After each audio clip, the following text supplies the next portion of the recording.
أعوذ بالله من الشيطان الرجيم بسم الله الرحمن الرحيم الحمد لله رب العالمين الرحمن الرحيم مالك يوم الدين إياك نعبد وإياك نستعين اهدنا الصراط المستقيم صراط الذين أنعمت عليهم غير المغضوب عليهم ولا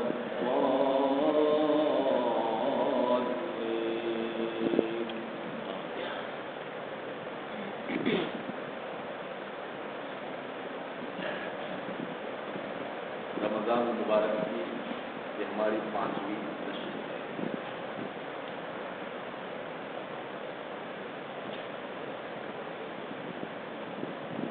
بات چل رہی تھی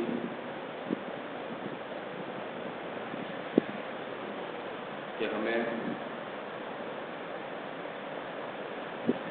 شیطان مردود سے کس طرح اپنے آپ کو محفوظ کرنا چاہیے، اور اس سلسلے کی بہت سی موٹی موٹی باتیں ضرورت کے درجے کی تقریباً آپ حضرات کے سامنے آ چکی ہے۔ اب اخیر میں ایک بات عرض کر کے اپنی اگلی بات شروع کروں۔ اعوذ باللہ من الشیطان الرجیم کا خلاصہ یہ نکلتا ہے کہ اے اللہ، میں تیری جناب میں، تیرے دربار میں درخواست کرتا ہوں اس بات کی کہ شیطان مردود مجھے کسی طرح کا نقصان پہنچاوے، یا تو میرے دنیا کے کام میں یا میرے دین کے کام میں۔ نہ میں دنیا کا نقصان برداشت کر سکتا ہوں، نہ اپنے دین اور آخرت کا نقصان برداشت کر سکتا ہوں۔ میں نے یہ خلاصہ اور اس کا مطلب اس لیے بیان کیا کہ مسلسل 2 روز سے اس بات کو سن کر کہیں کسی کو یہ اشکال اور شبہ پیدا نہ ہو کہ کیا اعوذ باللہ صرف اور صرف دینی کام میں یا آخرت کے کام میں نقصان سے بچنے کا نسخہ ہو، لیکن ایسا نہیں ہے۔ اعوذ باللہ من الشیطان الرجیم کا خلاصہ ہی یہی ہے کہ میں شیطان مردود سے اس بات کی تیرے دربار میں درخواست کرتا ہوں کہ کہیں وہ میرا دنیاوی نقصان نہ کرے اور نہ ہی میرا آخرت اور دین کا کوئی نقصان کرے، اور اس بات کی درخواست کرتا ہوں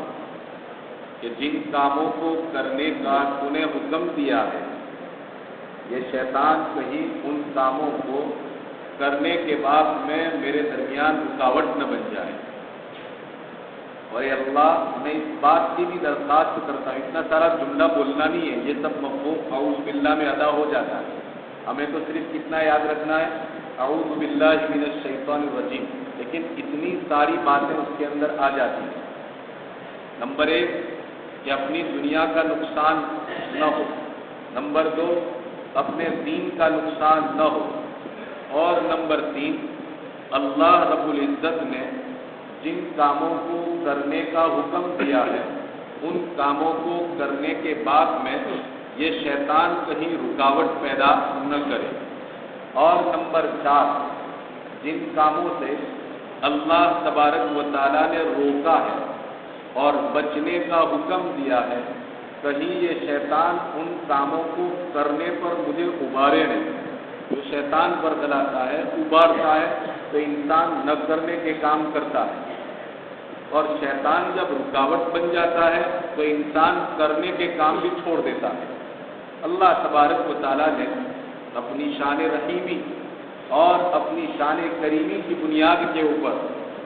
ہم بندوں کے لیے